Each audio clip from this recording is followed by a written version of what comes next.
kakak atau saudara, yaitu yang pertama untuk menguatkan kita punya iman masing-masing. Karena tanpa kekuatan iman pasti kita tidak akan bisa menerima apa yang telah terjadi sama keluarga kita.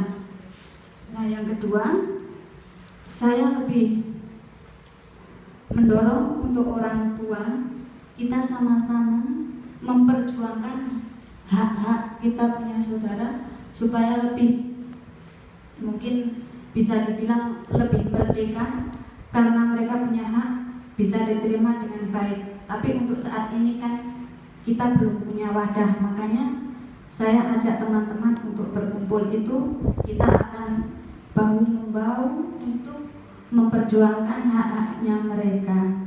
Pastinya nanti kita akan melewati pendataan ulang, karena masing-masing disabilitas ini kebutuhannya beda-beda.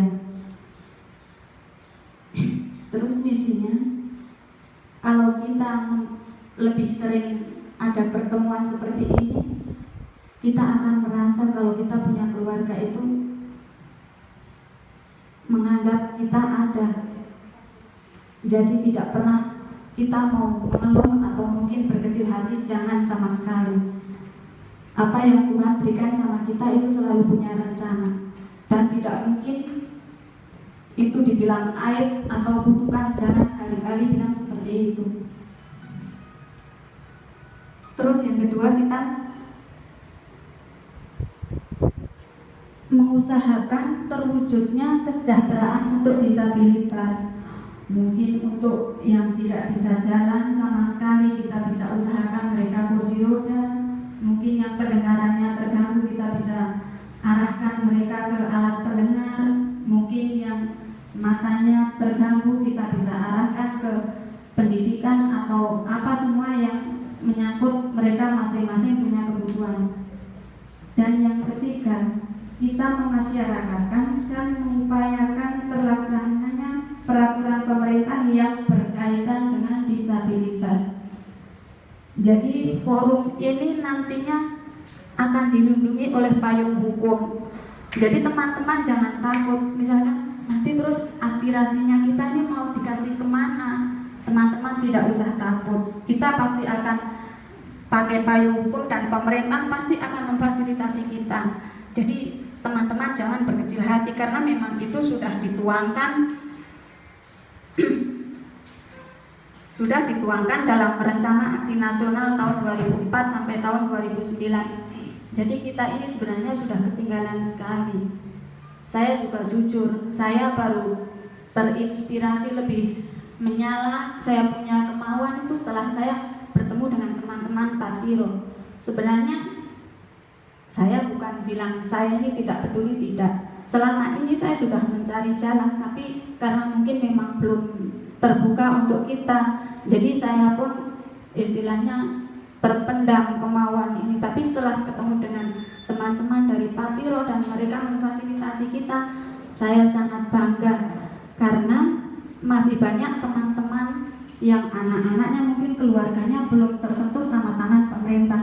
Kita tidak bisa menyalahkan pemerintah, karena memang kadang perpanjangan tangannya itu tidak ada.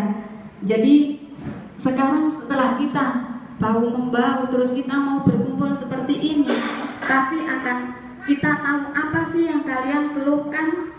Mungkin mau berobat juga susah aksesnya, mungkin mau bersekolah juga susah aksesnya. Nanti disinilah kita akan menyalurkan, memfasilitasi mereka untuk mereka menikmati apa yang harus mereka nikmati.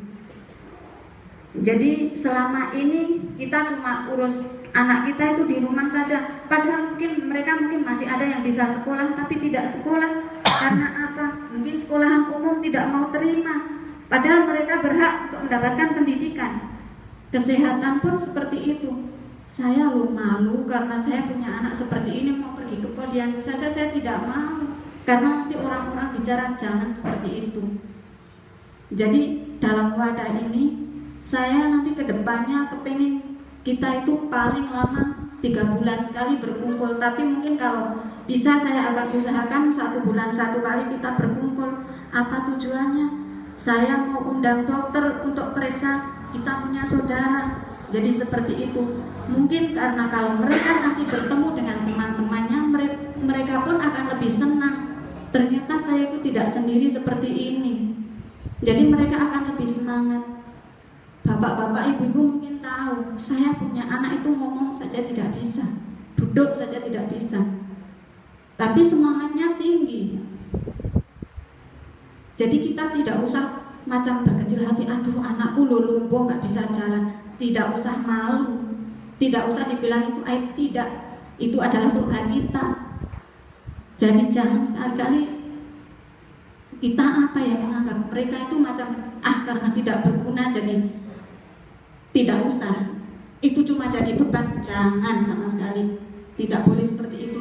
Mereka dilahirkan sudah punya kelebihan masing-masing, punya rezeki. Jangan suka mengeluh. Nanti loh anakku itu loh, kalau ini saya cuma urus anak jadi tidak bisa cari uang.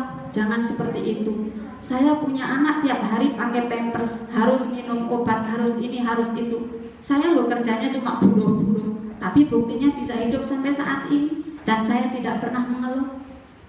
Jadi kita nanti masing-masing itu diskusi. Jadi mungkin dari ibu ini ada keluhan seperti ini, dari ibu ini ada keluhan seperti ini. Pastinya nanti kita masing-masing saling sharing. Anakku lo nggak bisa ini, tapi dia selalu nakal begini. Itu kalau kita sudah sering ketemu seperti ini, nanti pasti akan bisa dicarikan solusinya. Jadi tidak usah malu, tidak usah takut. Karena meskipun saya buta tentang penyakit, tapi ada dokter. Kita bisa memfasilitasi dokter untuk datang ke kita punya forum. Seperti itu. Nanti dokter juga akan memberikan gambaran banyak.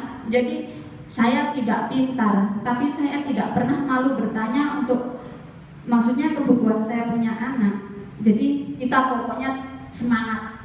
Pemerintah pasti akan perhatikan kita. Selama ini kenapa kita tidak tersentuh? Karena memang tidak ada perpanjangan tangan ke sana. Tapi dengan forum ini pastinya nanti akan lebih, mereka pemerintah akan lebih melihat kita. Seperti apa sih kaum disabilitas selama ini di Sorong? Kita memang belum ada wadahnya, tapi dengan forum ini saya yakin kita akan lebih diperhatikan. Teman-teman harus semangat. Memang bukan acuannya untuk bantuan. Minta maaf ya ini saya tekankan, karena di sini kita bukan berarti kita punya keluarga yang cacat itu terus kita harus melulu meminta bantuan. Buktinya sampai sekarang kita tidak ada bantuan juga kita enjoy, kita bisa hidup. Tapi paling tidak aspirasinya kita itu didengar dan difasilitasi sama pemerintah. Mungkin itu saja dulu dari saya. Mungkin dari teman-teman ada usulan atau mungkin ada apa keluhan apakah? Mari silahkan.